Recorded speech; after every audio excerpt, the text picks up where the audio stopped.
सबसे पहले चैनल के सभी दर्शकों को दिवाली की हार्दिक शुभकामनाएं। दिवाली आपकी शुभमय हो, मंगलमय हो, ऐसी मेरी कामना है।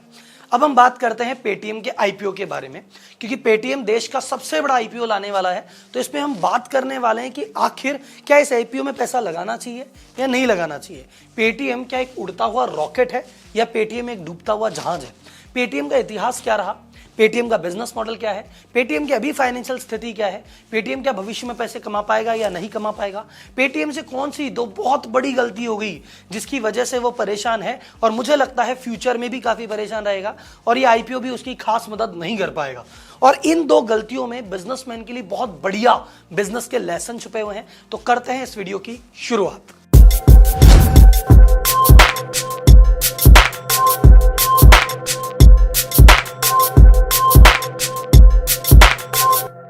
तो सबसे पहले बात करते हैं बेसिक्स के बारे में कि पेटीएम की शुरुआत विजय शेखर शर्मा जी ने की थी। ये 2009 में लॉन्च हुआ था। ऑल्दो जो इसकी पेरेंट कंपनी है 197 कम्युनिकेशन, वो 2000 में रजिस्टर्ड है, बट पेटीएम की जो शुरुआत हुई थी वो 2009 में शुरुआत हुई थी। 2014 में पेटीएम का वॉलेट आया था और उसके बाद से हर साल पेटीएम ने कुछ न कुछ सर्विस ऐड करते हुए बहुत बड़ा प्लेटफॉर्म क्रिएट कर लिया। आज की डेट में अगर हम बात करें यूजर्स की, तो पेटीएम पे 33.70 करोड़ यूजर्स ऑलरेडी रजिस्टर्ड है और पेटीएम पे 2 crore 18 lakh merchant banker registered है। पेटीएम एक ऐसी कंपनी है जो कि ना सिर्फ B2B सर्विस देती है बल्कि B2C सर्विस भी देती है। तो अब हम बात करते हैं पेटीएम के बिजनेस मॉडल के बारे में कि पेटीएम भैया पैसा कैसे कमाती है। तो B2C में ये क्या क्या सर्विस देती है? सबसे पहले सर्विस देती है पेटीएम वॉलेट। तो वॉलेट आपको पता ही है, सबके पास होगा। आपके वॉलेट में आप बैंक से पैसा ले सकते हैं, रख सकते हैं, उसके थ्रू पेमेंट कर सकते हैं। तो जितना भी पैसा आपका वॉलेट में पड़ा रहता है आपको तो ब्याज नहीं मिलता है, लेकिन वो जो पैसा है ये कहीं कुछ ऐसे फंड में डाल के, चाहे एक दिन, ओवरनाइट या लिमिटेड पीरियड का जो पैसा काम में लेके ये उस पर कुछ ब्याज कमाते हैं। ये इनकी इनकम का थोड़ा सा एक जरिया है। उसके अलावा B2C में जो अपन रिचार्ज आप करते हो, तो जैसे आपने मोबाइल का रिचार्ज किया तो उस रिचार्ज में कुछ जो कमीशन मिलता है इनको, उसके थ्रू ही कमा लेते हैं। एक पेटीएम गोल्ड आपने सुना होगा कि पेटीएम में आप गोल्ड खरीद सकते हैं, रख सकते हैं, बेच सकते हैं। इन सारी सर्विस पे कमीशन के थ्रू भी पेटीएम पैसे कमाता है। तो B2C सर्विस में ये कुछ सर्विसेज हैं जिसके थ्रू पेटीएम अपने से पैसा कमाता है। अब बात करते हैं पेटीएम B2B सेगमेंट में क्या करता है। तो B2B सेगमेंट में भी पेटीएम बहुत सारी सुविधाएं देता है। जैसे एक है पेटीएम मॉल। छोटी से छोटी दुकान या बड़े से बड़ा mall, Paytm mall has it all. तो अब शॉपिंग के लिए भी पेटीएम करो। पेटीएम मॉल क्या है? एक तरह से अमेजन से कंपटीशन करने वाली बात है। एक जैसा ही आप नोटिस कीजिए, पेटीएम में 37% इन्वेस्टमेंट अलीबाबा का है और अलीबाबा ने कहा भैया इंडिया में अमेजन ऑलरेडी छा चुका है, मेरे आने का चांस नहीं है। तो पेटीएम के थ्रू उन्होंने अपनी चीज स्टार्ट की और पेटीएम मॉल नाम से चालू किया। तो पेटीएम मॉल में आप जितनी चीजें अमेजन पे कर सकते हैं वो सब चीजें पेटीएम मॉल के थ्रू भी कर सकते हैं। तो ये एक B2B सेगमेंट है जहां पे ये पैसा कमा रहे हैं। तो एक ये इनका वेंचर है। दूसरा अगर अपन वेंचर की बात करें तो ये क्रॉस सेलिंग करते हैं कि भाई ठीक है, पेटीएम के थ्रू इंश्योरेंस बेच दिया, मोटर इंश्योरेंस बेच दिया, फाइनेंस करा दिया, म्यूचुअल फंड में इन्वेस्ट करा दिया। ये सारी फाइनेंशियल सर्विसेज जहां क्रॉस सेलिंग करते हैं, ये उसमें कमीशन लेना चाहते हैं, ये भी एक इनका कमाई का जरिया है। इसके अलावा पेटीएम पेमेंट सॉल्यूशन बहुत सारे प्रोवाइड कराता है, जिसमें जैसे फास्टैग हम देखते हैं या और कोई भी आपको जो रेजर पे की कंपटीशन में बहुत सारी सुविधाएं ये दे रहा है। तो पेटीएम B2B में भी कमा रहा है, B2C में भी कमा रहा है और बहुत सारे अलग अलग फील्ड, अलग अलग सेक्टर, अलग अलग इंडस्ट्री में इसने अपना कदम रखा हुआ है। अब ये अलग अलग इंडस्ट्री में एंटर करना इनके लिए सही है या गलत है, इन्होंने अच्छा किया है, बुरा किया, इसकी चर्चा अभी हम कुछ समय में करने वाले हैं। तो आइए अब चर्चा करते हैं पेटीएम के फाइनेंशियल्स के बारे में। और फाइनेंशियल्स में दो इंपॉर्टेंट फिगर जिस पर सबकी नजर रहती है कि रेवेन्यू और प्रॉफिट। तो देखते हैं इन्होंने रेवेन्यू में क्या कर रहे हैं और प्रॉफिट में क्या कर रहे हैं। तो आइए सबसे पहले अपन बात करते हैं पेटीएम के रेवेन्यू के बारे में। तो पेटीएम का रेवेन्यू सन 2019 में था 3580 करोड़ के आसपास, जो कि सन 2020 में हो गया 3540 करोड़। यानी रेवेन्यू कम हुआ है 1%, बड़ा नहीं है, कांस्टेंट है, बल्कि 1% कम है। और उसके अगले साल 2021 की बात की जाए तो वो है 3186 करोड़, यानी वो 10% कम हो गया। तो ये बहुत बड़ा कंसर्न है कि भैया इस कंपनी का रेवेन्यू दिनों दिन नीचे की तरफ जाता आ रहा है। सेकंड अपन बात करते हैं इसके प्रॉफिट की। तो इसके केस में प्रॉफिट नहीं बोला जाए तो बेटर है, क्योंकि इनका लॉस था 2019 में 4230 करोड़। इसमें देखने वाली बात यह है कि देखिए आप, रेवेन्यू था 3580 करोड़ और लॉस था 4230 करोड़। यानी सोचिए कितने ज्यादा लॉस में है, जितना कमा नहीं रहे हैं उससे ज्यादा तो लॉस कर रहे हैं। फिर अगले साल इनका लॉस थोड़ा कम हुआ 2,942 करोड़। उसके साल अगले साल लॉस और कम हुआ 1,701 करोड़।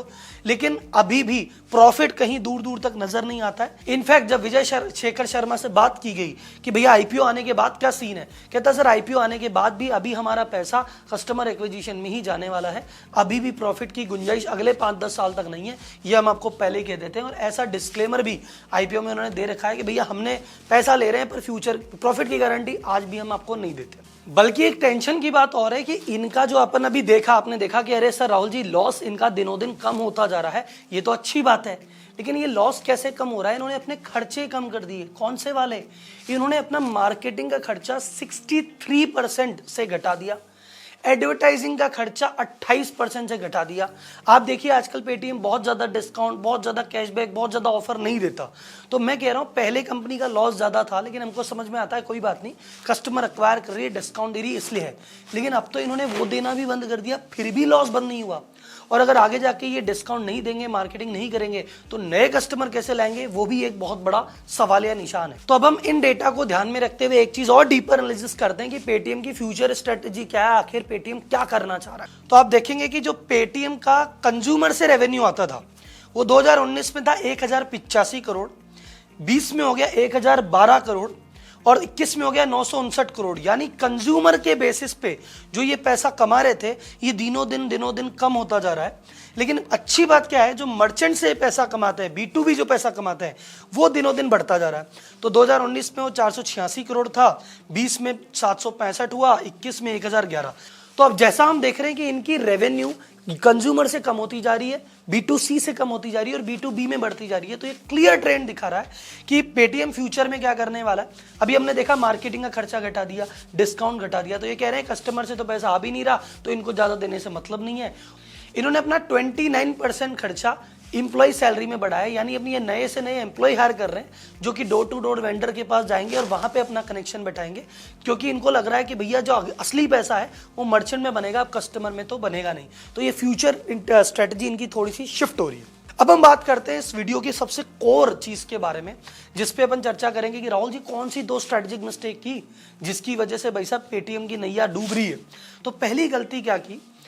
पहली गलती से पहले एक अच्छा गुड न्यूज इनके लिए सुनिए कि जब नोटबंदी हुई थी, जब प्रधानमंत्री जी रात को 8 बजे आके आपको डराया था कि आपसे 500 और 1000 के नोट नहीं चलेंगे, उसके अगले दिन या 2-3 दिन बाद अगर आप देखेंगे तो पेपर में बड़े बड़े पेटीएम के ऐड थे कि कोई बात नहीं, नोट बंद हो गए तो पेटीएम करो, पेटीएम करो। तो वो पेटीएम का स्वर्णिम काल था। तो जब ये डीमोनेटाइजेशन आया तो पेटीएम के 12 करोड़ यूजर थे और एक साल में यूजर हो गए 30 करोड़ से भी ज्यादा। तो ये जो नोटबंदी थी पेटीएम के लिए तो बेस्ट चीज लेके आई थी। लेकिन तो कई लोगों ने आरोप भी लगाया कि सरकार ने पेटीएम को फेवर किया, सरकार ने पेटीएम को फेवर किया। लेकिन कुछ समय बाद सरकार का ही एक नोटिफिकेशन से पेटीएम को जीवन का सबसे बड़ा झटका लगा। क्या झटका? उसके बाद भैया मोदी जी ने लॉन्च किया यूपीआई। पेटीएम में क्या होता था, आप ध्यान से सुनिएगा, आप अकाउंट से पैसे वॉलेट में डालते थे और वॉलेट से आप पेमेंट करते थे। ये एक स्टेप था, account to wallet, wallet to सामने वाले का। और बाद में पेटीएम ने इस पे कुछ चार्ज करना भी चालू कर दिया था कि चलो अकाउंट से पैसे निकालने में कोई दिक्कत नहीं है, पर अगर आपके पेटीएम वॉलेट में कुछ पड़ा है और अगर आप उसको वापस अकाउंट में डालोगे तो 2 से 5% का चार्ज लेने लग गया था पेटीएम। तो पेटीएम ने कहा भैया 30 करोड़ यूजर है, लोगों को पेटीएम की आदत लग गई, अपन ने खूब फ्री में सुविधा दी है, अब भैया माल कमाने के दिन आ गए। तो पेटीएम ने कहा कि भैया अपन तो वॉलेट में तुम पैसा रखो और वॉलेट में पैसा डालने का निकालने का मैं चार्ज लूंगा।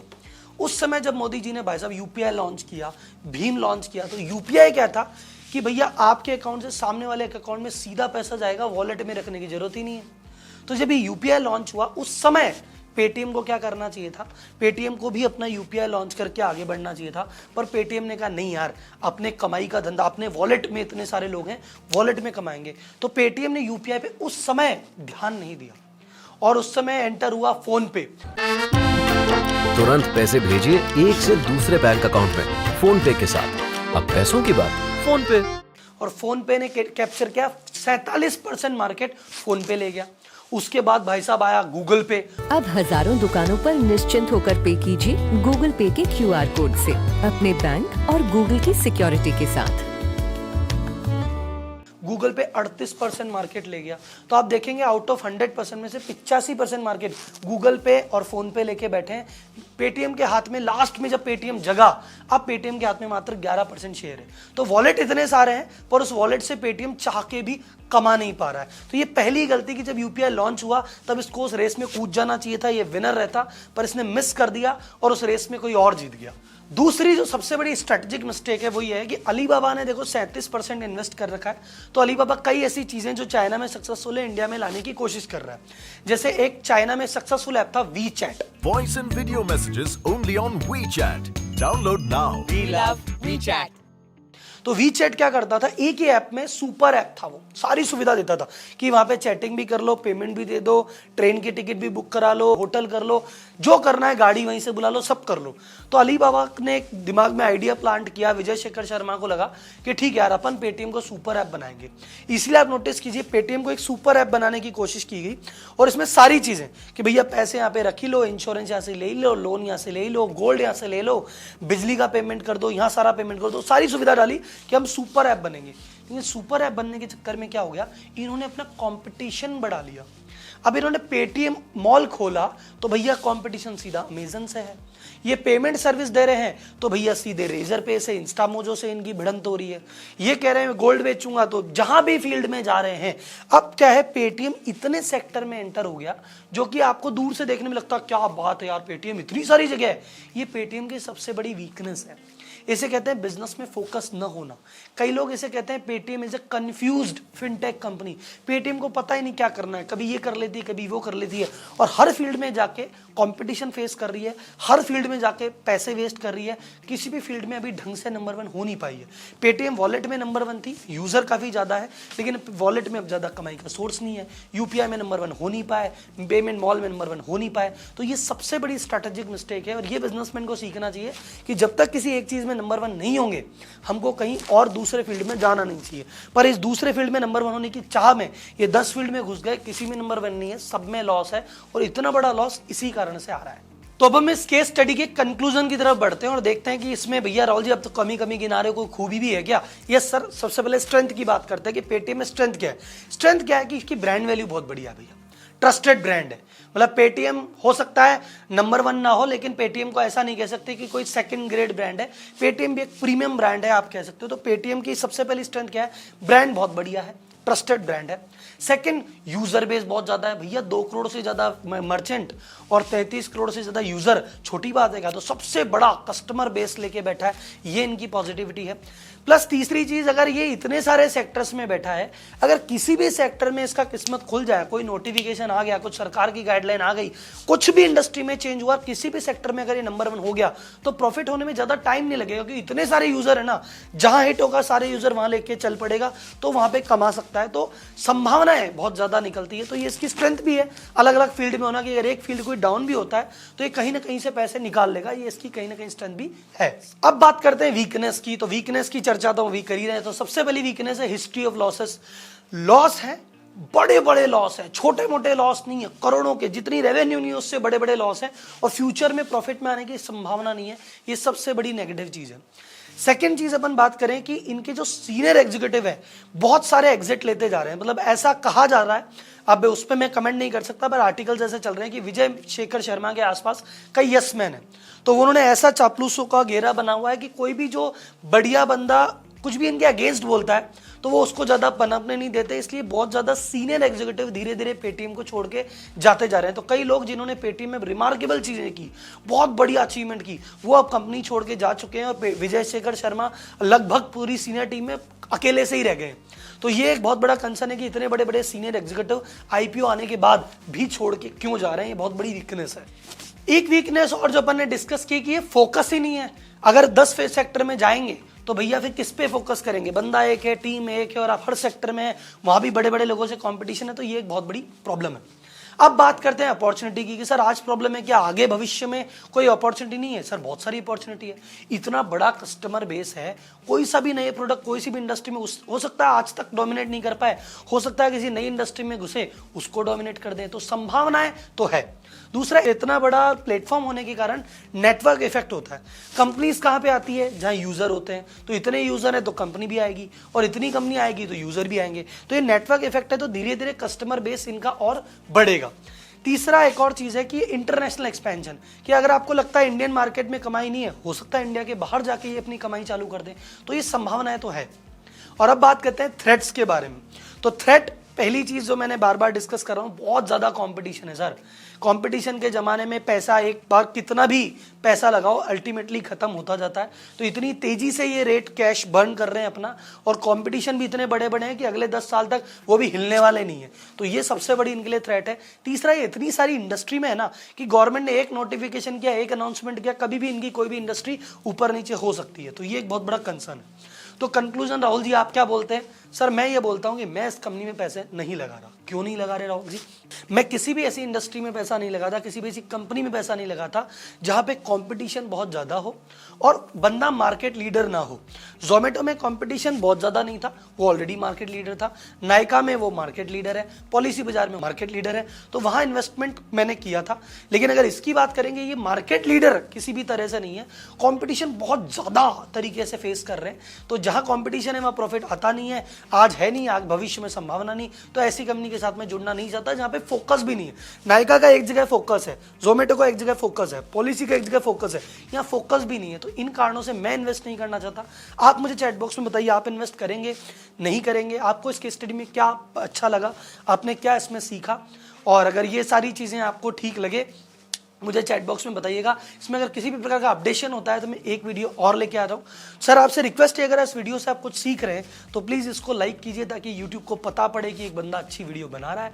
लाइक कीजिए, चैनल को सब्सक्राइब कीजिए। अगली वीडियो के साथ फिर मिलते हैं। धन्यवाद, जय हिंद।